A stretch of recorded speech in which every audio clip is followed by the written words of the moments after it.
Welcome to Planting Seeds into Men. This is Bishop Frank Stewart, and I'm so excited about this new program that we have, talking to all of you men, you brothers, young men, old men, middle-aged men, and even some of you ladies that are looking at the program.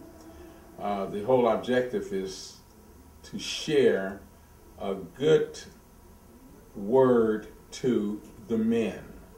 This is something that I do on a regular basis, and so the word to the men that I'm going to plant in you today is: a man's best instruction is his example. You know, they say it's better to do what you believe than to just talk about it. It's better to demonstrate what you think is right than just preach it. And I think that's the best example. You know, one of the reasons people revere Jesus Christ so much based on the Word of God is because the life he lived.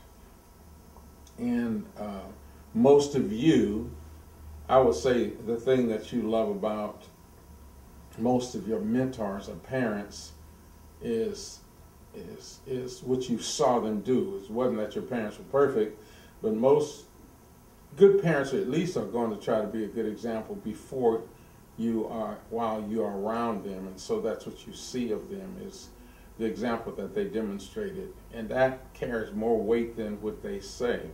Now, words are important, and it's good for us to give good words and instruct our children, our friends, our relationship, those in relationship with us, whether spouse or significant others or girlfriends or whatever.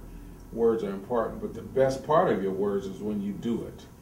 And so, brothers, you need to remember that, you see.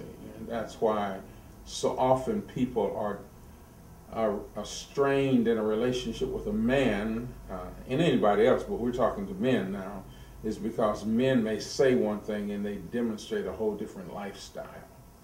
I see it all of the time. I like to play golf, and when I'm on the golf course and with men, older men my age and older, and they say they are one thing, but the lifestyle that they demonstrate is totally the opposite, and that turns people off. We have young people at the church that I pastor, and sometimes the young people, in fact, here just recently, a young lady gave a speech to the general congregation, and she was saying one of the things that discourages a lot of young people is they don't see adults practicing what they try to teach young people to do. So, you brethren, it's best not to even do a lot of talking if you can't live up to the standard of your words.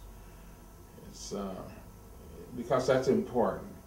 People, your greatest legacy is going to be your lifestyle. That's your greatest legacy, is your lifestyle, what you do, what you demonstrate, and so keep that in mind. And if you do what you say you are, that's going to have a greater impression on those that are in your life. That's what people are going to remember you by. That's what people are going to be more influenced by, most influenced by. So keep that in mind. A man's best instruction is his example. You see, you can't tell a person, your kids, to clean the house and you never clean the house. You can't tell young people not to drive 20, 30 miles past the speed limit, and every time you get in the car, you breaking the speed limit 20, 30 miles an hour. You can't tell people to take care of their hygiene, and yours is never taken care of. So the best example is what you do, and that speaks louder than your words. Keep that in mind, and if you have any comments, any suggestions about this program, or you want to respond and email me, remember you can email me at frankstewart at ZCFLA, frankstewart at ZCFLA.org, and we'll get your email and we'll be glad to respond to you. Until next time, you keep loving the Lord and doing what you're supposed to do. God bless you.